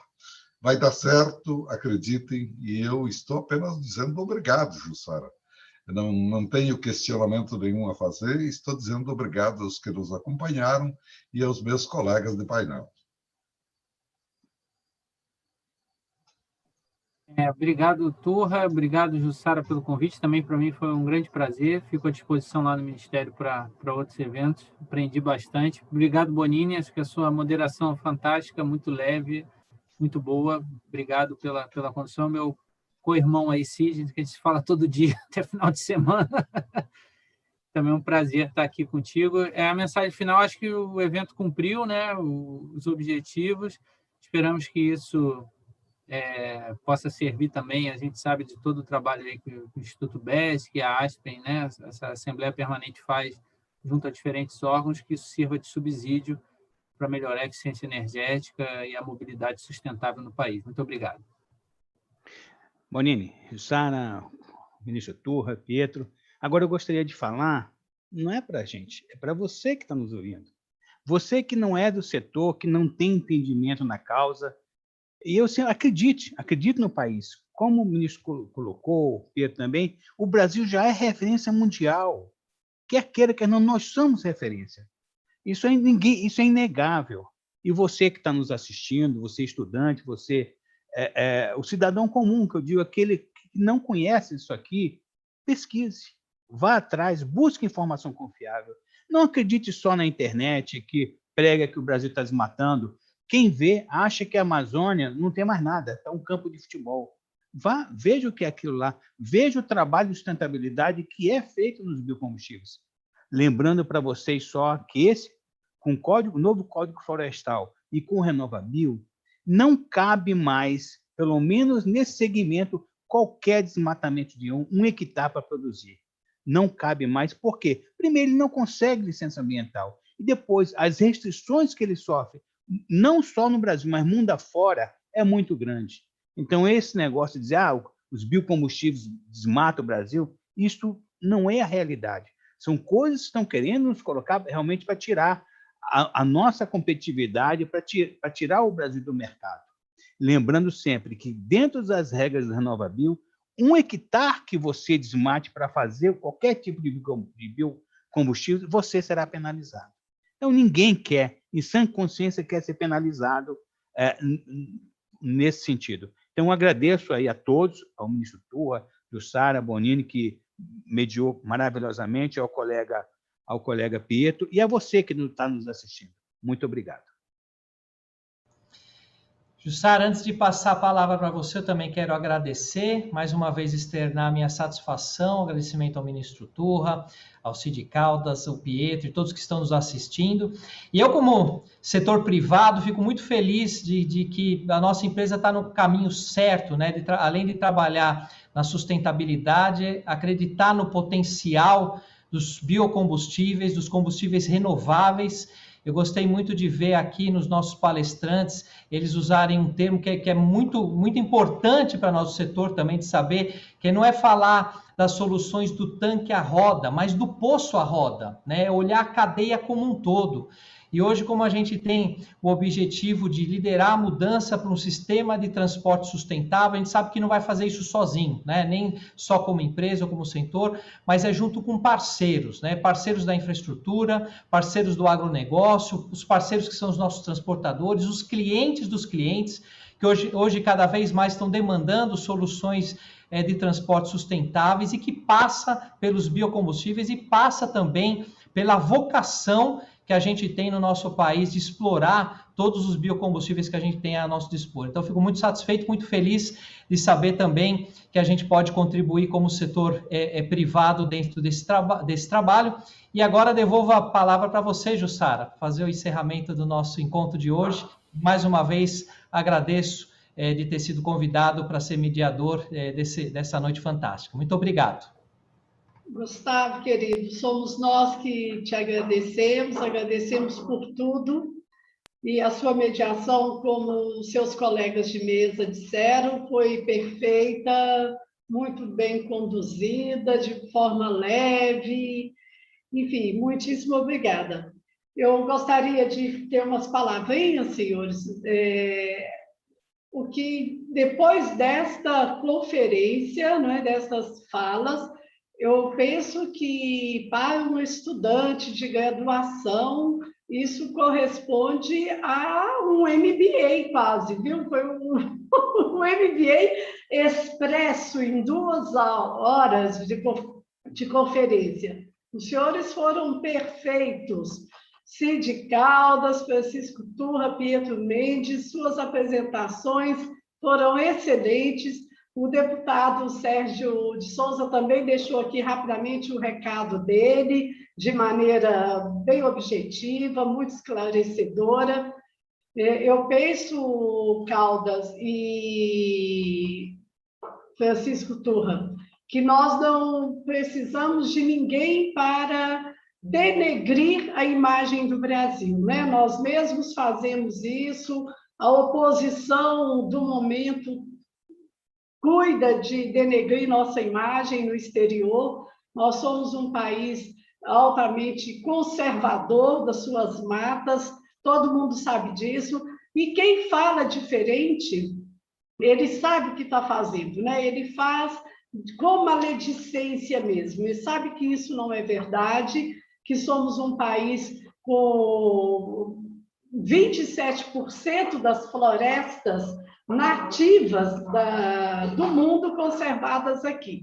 Então, isso não faz sentido para ninguém mesmo, né? E a agregação de valor foi um tema aqui bastante tratado, que dá mais alta importância, mas eu gostaria de ressaltar a colocação do Pietro, da importância para que essa agregação de valor ocorra de fato, a política da reforma tributária, né? As reformas tributárias que, em todos os níveis que precisamos. Aí sim nós vamos conseguir sermos eficientes como podemos ser. Essa ASPEN, né? Esse nome, eu penso que é, de fato, muito simbólico, né, para o problema que nós temos no Brasil. Temos todas as condições ambientais, as condições favoráveis de insolação, de terrenos, né, de território vasto, uma costa de mais de 5.000 quilômetros, enfim, nós somos um país muito privilegiado com os recursos naturais, e o que nos falta mesmo é maior eficiência, e isso depende de uma série de coisas. Eu agradeço os senhores muito fortemente por essa aula, por essas conferências que os senhores nos deram. Ministro Francisco Turra, uma alegria tê-lo conosco, muitíssimo obrigada. Eu gosto sempre muito das pessoas com mais experiência de vida, que trazem essa tranquilidade, essa sabedoria toda. Que Deus lhe abençoe com muito boa saúde, com todas as bênçãos aí para você e sua família, ministro. Muito obrigada. Sim. Pietro, muito agradecida, parabéns, tão jovem, tão brilhante, com tanto conhecimento, parabéns. Você é exemplo para a nossa juventude, Pietro. Parabéns, querido, e muito obrigada. Obrigado, Sara. Agradeço novamente o convite e fico à disposição. Nós que agradecemos. Cid, parabéns pela longa experiência, pela postura de um servidor público que está aqui, de fato, para nos servir, para atender a nossa população, fazendo o melhor para o nosso país. Muito obrigada. Sim? Estamos sempre à disposição aqui no Ministério. Obrigada. Gustavo, querido, mais uma vez, muito obrigada. Eu peço licença aos senhores para agradecer novamente os nossos parceiros, agradeço a audiência que nos acompanhou, isso fica tudo gravado, o número de ouvintes, né, de espectadores, vai aumentando muito a partir dos próximos dias, porque está tudo gravado. Lembro os senhores de fazer lá a inscrição também, por favor, para ajudar o Instituto, lá no YouTube, no nosso canal. E agradeço aos nossos conselheiros, aos nossos patrocinadores, são eles a Aliança Navegação, a Aprobio, a BAMI, BR Distribuidora, CBA, CBC, DEC Soluções Logísticas, Engepron, Yoshi Pimaxio, Ipiranga, JSL, Liberty Seguros, Movida, Renault, Repom e Scania. Muito obrigada pela confiança no nosso trabalho, que os seus negócios todos sejam muitas vezes multiplicados. E os nossos parceiros institucionais, muitíssimo agradecida pela confiança. Boa noite a todos. Deus abençoe a todos. Fiquem todos com Deus. Boa noite, pessoal. Até mais. Boa noite. Até mais. Tchau, tchau.